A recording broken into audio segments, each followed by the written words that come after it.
Hi friends, welcome to my channel. तो आज के वीडियो में हम लोग देखने वाले हैं हिंदी टीचिंग। इसमें का पार्ट 1 हो चुका है और पार्ट 2 आज देखेंगे और 9 क्लासेस हो चुका है। उन क्लासेस को आप लोग ज़रूर देखिएगा।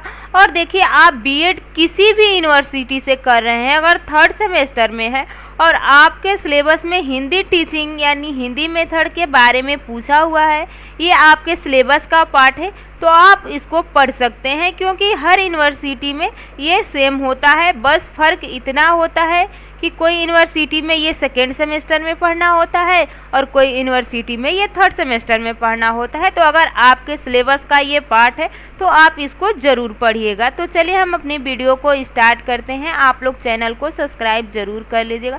देखिए, ये हम कल वाली वीडियो में डिस्कशन कर चुके थे। अगर आप वो वीडियो आप नहीं देखे हैं तो ज़रूर देखिएगा, क्योंकि अगर उस वीडियो को आप नहीं देखते हैं तो बाकी के समझने में आपको प्रॉब्लम होगा।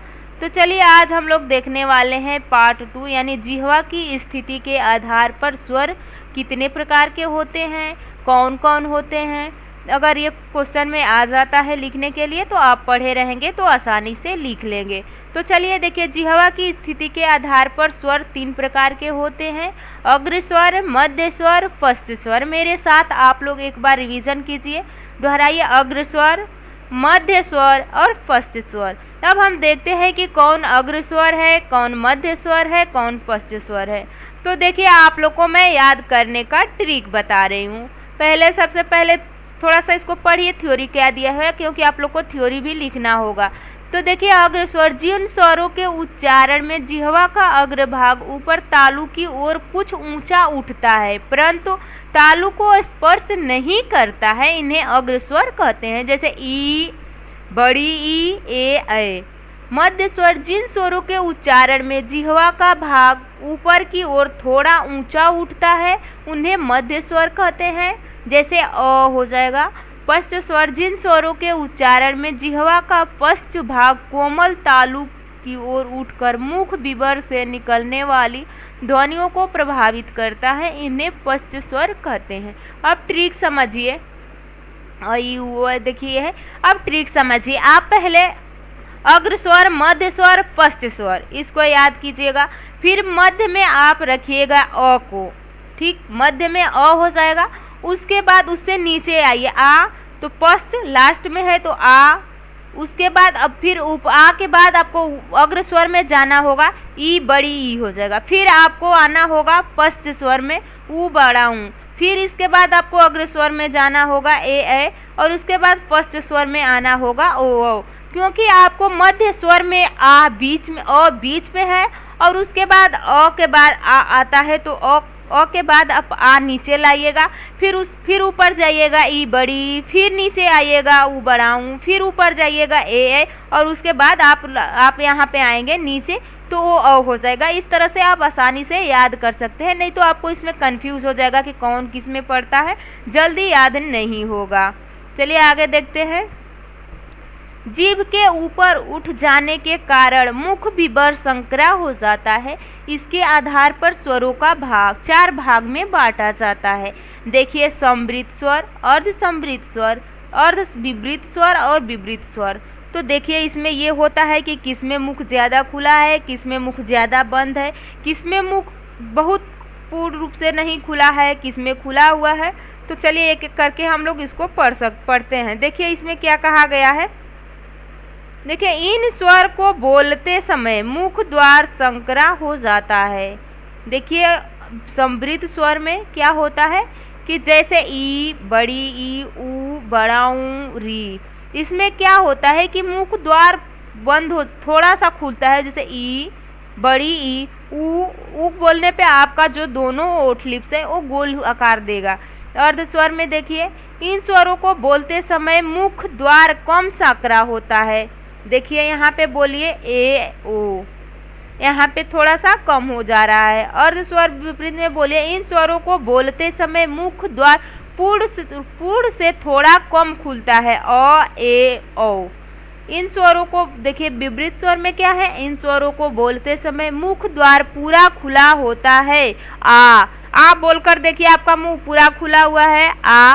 उसके बाद अर्ध विपरीत में थोड़ा सा उससे कम खुलेगा, फिर इसमें आप लोग का थोड़ा सा कम बंद होगा, इसमें ई ऊ बड़ा ऊ इसमें बंद होगा। तो इसमें याद कीजिएगा विपरीत में आ जाएगा, अर्ध विपरीत में अ ए ओ आ जाएगा, ए ओ आ जाएगा, ई बड़ी ई ऊ बड़ा ऊ और री आ जाएगा। चलिए आगे देखते हैं। देखिए यहाँ पे देखिए वृत्ताकार या वृत्तमुखी स्वर क्या होता है। तो यहाँ पे देख रहे होंगे कि ये फिगर लगा हुआ है आप लोग को समझने के लिए। ओष्ठ की गोलाई के आधार पर स्वरों के दो प्रकार होते हैं। देखिए सीधा क्वेश्चन पूछेगा कि आप बताइए ओष्ठ के आधार पर या मुख के खुलेने के आधार पर कितने प्रकार के स्वर होते हैं। तो देखिए यहाँ पे ओष्ठ के गोलाई के आधार पर स्वरों के दो प्रकार होते हैं, वृत्ताकार या वृत्तामुखी स्वर। इन स्वरों के उच्चारण करते समय ओष्ठ का आकार गोल हो जाता है। देख रहे होंगे कि यहाँ पे कितना गोल हो चुका है। तो देखिए जैसे कि ऊ बड़ा ऊ ओ, आप खुद बोलकर ट्राई कीजिए, आपको समझ में आ जाएगा। अगला है देखिए यहाँ पे इन स्वरों का उच्चारण करते समय ओष्ठ का आकार न यानी गोल न होकर ऊपर नीचे फैल जाता है। यहाँ पे देख रहे हैं किस तरह से दोनों फिगर में क्या चेंज है। यहाँ पे जो ओठ है बिल्कुल गोल है, यहाँ पे थोड़ा फैला हुआ है। तो देखिए आ आप बोलिए, शुद्ध से आ बोलिए, ई बड़ी ए तो इसमें आपका ओठ फैल जाता है। देखिए अनुनासिकता के आधार पर स्वर दो प्रकार के होते हैं, निर्नुनासिक और अनुनासिक। ये स्वर केवल मुंह से बोले जाते हैं। देखिए ओ ई ऊ बड़ा ऊ ए। ठीक, ये तो आप लोग को समझ में आ गया होगा कि निर्नुनासिक क्या होता है। और देखिए अनुनासिक में क्या होगा, ये स्वर नाक व मुंह दोनों से बोले जाते हैं। आप खुद बोलिए अंग अंग र। तो देखिए इसमें आपका क्या हो रहा है, मुंह के साथ साथ नाक से भी हवा निकल रहा है। तो नाक व मुंह दोनों से बोले जाते हैं, उन्हें अनुनासिक कहते हैं। क्लियर हो गया होगा, यहाँ तक तो कोई डाउट आप लोग का नहीं होगा।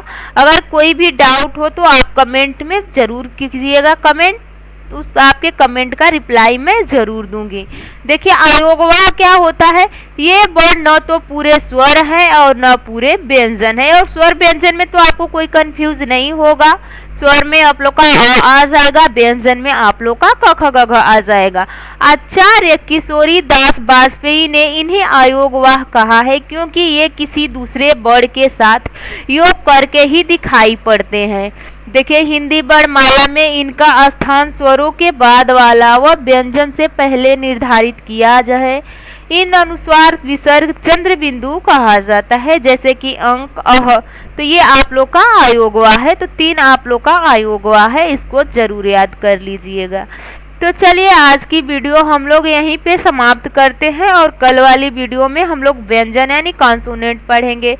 देखिए और इसकी पीडीएफ के लिए आप लोग JLB एकेडमी के नाम से टेलीग्राम है, वहां से जुड़ जाइएगा। वहां पे मैं ये सारी पीडीएफ शेयर कर दूंगी, आप वहां से डाउनलोड जरूर करके पढ़िएगा। तो चलिए आप लोग चैनल को सब्सक्राइब कर लीजिए, अपने ग्रुप में भी शेयर कीजिए। नेक्स्ट वीडियो में बहुत जल्द मिलेंगे, तब तक के लिए बाय बाय।